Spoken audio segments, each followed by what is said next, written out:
ನಾನು banana buns ಮಾಡೋದು ಹೇಗೆ ಅಂತ ಹೇಳ್ಕೊಡ್ತೀನಿ. ಮೊದಲಿಗೆ ಒಂದು ಪ್ಲೇಟಲ್ಲಿ ಗೋಧಿ ಹಿಟ್ಟನ್ನು ಹಾಕ್ಕೊಳ್ಬೇಕು. ಅದಕ್ಕೆ ಉಪ್ಪು ಮತ್ತು ಸಕ್ಕರೆ ಮಿಕ್ಸ್ ಮಾಡಿಟ್ಕೊಳ್ಬೇಕು. ಈ ರೀತಿ ಚಾಣಿಸಿ ಇಟ್ಕೊಳ್ಬೇಕು. ಒಂದೊಂದೇ ಬನಾನಾ ಕಟ್ ಮಾಡಿ ಇಟ್ಕೊಳ್ಬೇಕು. ಇದಕ್ಕೆ 3 ಸ್ಪೂನ್ ಆಗುವಷ್ಟು ತುಪ್ಪವನ್ನು ಹಾಕ್ಕೊಳ್ಬೇಕು.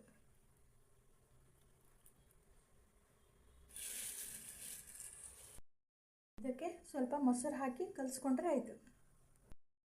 ಬಾಳೆಹಣ್ಣು ಹೆಚ್ಚು ಹಾಕ್ತೀವಿ ಅಷ್ಟು ರುಚಿ ಕೊಡುತ್ತೆ ಇದಕ್ಕೆ. ನೋಡಿ ಫ್ರೆಂಡ್ಸ್, ನಾನು ಇದನ್ನು ಮೊಸರಲ್ಲಿ ಹಿಟ್ಟನ್ನು ಕಲಸಿಟ್ಕೊಂಡಿದ್ದೀನಿ. ಈ ರೀತಿ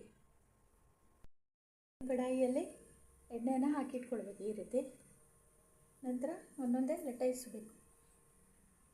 ಈ ರೀತಿ ಒಂದೊಂದೇ ಲಟಾಯಿಸಬೇಕು. ಎಣ್ಣೆ ಕುದೀತಾ ಇದೆ. ಈಗ ಒಂದೊಂದೇ ಹಾಕಿ ಫ್ರೈ ಮಾಡಬೇಕು. ಒಂದೊಂದೇ ಎಣ್ಣೆಯಲ್ಲಿ ಬಿಡಬೇಕು.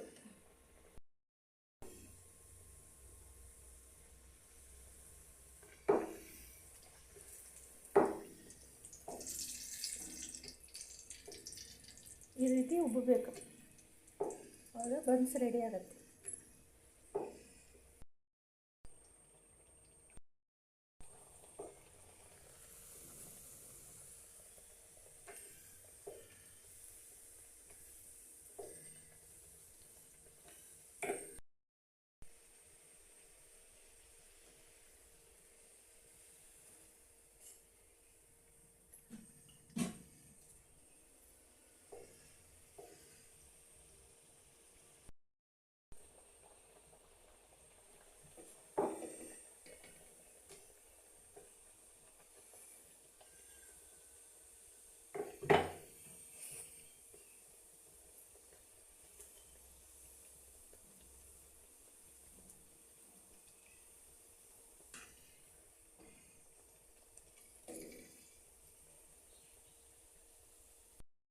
ಕೂಡ ಬನ್ಸ್ ಮಾಡಿ ತಿನ್ನಿ.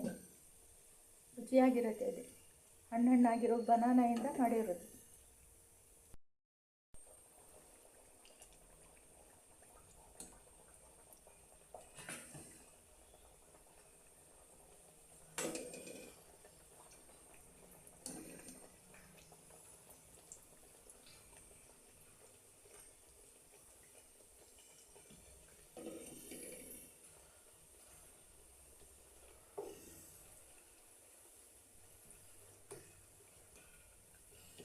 ಈ ರೀತಿ ಬನ್ಸನ್ನು ಉಬ್ಬಬೇಕು.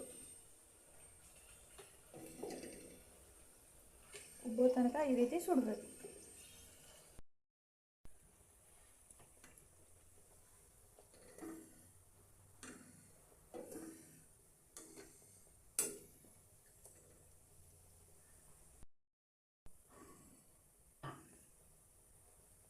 ತುಂಬ ಹಣ್ಣಾಗಿರುವಂಥ ಬನಾನಾ ಇದ್ದರೆ ಮನೆಯಲ್ಲಿ ಈ ರೀತಿ ಬನ್ಸ್ ಮಾಡಿ ತಿನ್ಬೋದು. ಬನ್ಸ್ ರೆಡಿಯಾಗಿದೆ. ಈಗ ನೋಡಿ ಫ್ರೆಂಡ್ಸ್, ಬನ್ಸ್ ರೆಡಿಯಾಗಿದೆ. ನೀವು ಚಟ್ನಿ ಕೂಡ ಮಾಡಿ ತಿನ್ಬೋದು. ನಾನು ಚಟ್ನಿ ಮಾಡಿಲ್ಲ, ಹಾಗೆ ತಿಂತಾಯಿದ್ದೀನಿ. ತುಂಬ ರುಚಿಯಾಗಿದೆ. ನನ್ನ ವಿಡಿಯೋ ಇಷ್ಟ ಆದರೆ ಸಬ್ಸ್ಕ್ರೈಬ್ ಮಾಡಿ, ಲೈಕ್ ಮಾಡಿ. ಕೂಡ ಬನ್ಸ್ ಮಾಡಿ ತಿನ್ನಿ.